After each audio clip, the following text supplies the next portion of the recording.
Item ಯಾವುದೇ ಇರಲಿ try ಮಾಡಿ ಆಚಿ ಚಿಕನ್ ಮಸಾಲಾ. ಆಚಿ ಚಿಕನ್ ಮಸಾಲಾ. ಅಮೆರಿಕ ಇರಾನ್ ನಡುವೆ ತಾತ್ಕಾಲಿಕ ಕದನ ವಿರಾಮ ಘೋಷಣೆ ಆಗಿದೆ. 2 ವಾರಗಳ ಕಾಲ ದಾಳಿ ಪ್ರತಿದಾಳಿ ಮಾಡಿರಲು ನಿರ್ಧಾರ ಮಾಡಿದ್ದಾರೆ. ತಾತ್ಕಾಲಿಕ ಕದನ ವಿರಾಮ ಘೋಷಿಸಿದ್ದಾರೆ ಡೊನಾಲ್ಡ್ ಟ್ರಂಪ್. ಇರಾನ್ ವಿರುದ್ಧ 2 ವಾರ ದಾಳಿ ಮಾಡದಿರಲು ಒಪ್ಪಿಗೆ ಸೂಚಿಸಿದ್ದಾರೆ. ಟ್ರಂಪ್ ಕದನ ವಿರಾಮಕ್ಕೆ ಇರಾನ್ನಿಂದಲೂ ಕೂಡ ಒಪ್ಪಿಗೆ ಸೂಚಿಸಿದ್ದಾರೆ. ದ್ವಿಪಕ್ಷೀಯ ಕದನ ವಿರಾಮ ಅಂತ ಡೊನಾಲ್ಡ್ ಟ್ರಂಪ್ ಹೇಳಿದ್ದಾರೆ. ಇರಾನ್ ಮೇಲೆ ಯೋಜಿತ ಬಾಂಬ್ ದಾಳಿ ಮುಂದೂಡಿಕೆ ಮಾಡಿದ್ದಾರೆ. ಇದನ್ನ ಟ್ವಿಟರ್ನಲ್ಲಿ ಪೋಸ್ಟ್ ಮಾಡಿದ್ದಾರೆ ಸದ್ಯಕ್ಕೆ ಅಮೆರಿಕ ಅಧ್ಯಕ್ಷ.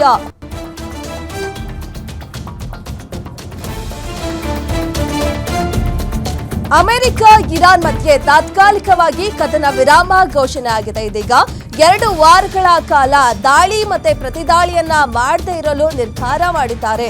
ಇನ್ನು 2 ವಾರ ಇರಾನ್ ಮೇಲೆ ಯಾವುದೇ ದಾಳಿ ಮಾಡಲ್ಲ, ಇರಾನ್ ಕೂಡ ಯಾವುದೇ ದಾಳಿಗಳನ್ನ ಮಾಡಬಾರದು ಅಂತ ಹೇಳಿದ್ದಾರೆ. ಇರಾನ್ 15 ಷರತ್ತುಗಳ ಪೈಕಿ 10 ಷರತ್ತುಗಳ ಚರ್ಚೆಗೆ ಸಿದ್ಧವಾಗಿದೆ. 10 ಷರತ್ತುಗಳ ಬಗ್ಗೆ ಮಾತುಕತೆ ನಡೆಸಲು ಸಿದ್ಧ ಆಗಿದೆ ಅಂತ ಟ್ರಂಪ್ ಹೇಳಿದ್ದಾರೆ. ಇರಾನ್ ಮೇಲೆ 2 ವಾರ ದಾಳಿ ನಡೆಸಲ್ಲ ಅಂತ ಟ್ರಂಪ್ ಟ್ವಿಟರ್ ಖಾತೆಯಲ್ಲಿ ತಿಳಿಸಿದ್ದಾರೆ. ಅಮೆರಿಕ ಅಧ್ಯಕ್ಷ ಈ ಮಾಹಿತಿಯನ್ನ ತಿಳಿಸಿಕೊಟ್ಟಿದ್ದಾರೆ.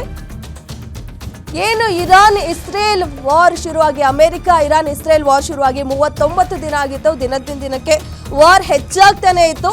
ಇದೀಗ ಅಮೆರಿಕ ಅಧ್ಯಕ್ಷ ಡೊನಾಲ್ಡ್ ಟ್ರಂಪ್ ಕೂಡ ಇರಾನ್ಗೆ ಒಂದು ಕಡೆ ವಾರ್ನಿಂಗ್ ಕೂಡ ಕೊಟ್ಟಿದ್ರು. ಏನು ಇರಾನ್ ಹಾರ್ಮೋಸ್ ಜಲಸಂಧಿಯನ್ನ ತೆರಲಿಲ್ಲ ಅಂತ ಅಂದ್ರೆ ನಾವು ಭೀಕರವಾಗಿ ದಾಳಿ ಮಾಡ್ತೀವಿ, ಇರಾನ್ನೇ ಸರ್ವನಾಶ ಮಾಡ್ತೀವಿ ಅಂತ ಹೇಳಿಕೆ ಕೊಟ್ಟಿದ್ರು. ಇರಾನ್ ಕೂಡ ಅದಕ್ಕೆ ತಲೆ ಕೆಡಿಸ್ಕೊಳ್ದೆ ತಿರುಗೇಟನ್ನ ಕೊಟ್ಟಿದ್ರು. ನಾವು ಕೂಡ ಯುದ್ಧಕ್ಕೆ ಸಿದ್ಧವಿದ್ದೀವಿ ಅಂತ. ಆದ್ರೆ ಇದೀಗ ಇರಾನ್ ಮತ್ತೆ ಅಮೆರಿಕ ಮಧ್ಯೆ ಕದನ ವಿರಾಮ ಘೋಷಣೆ ಮಾಡಿದ್ದಾರೆ.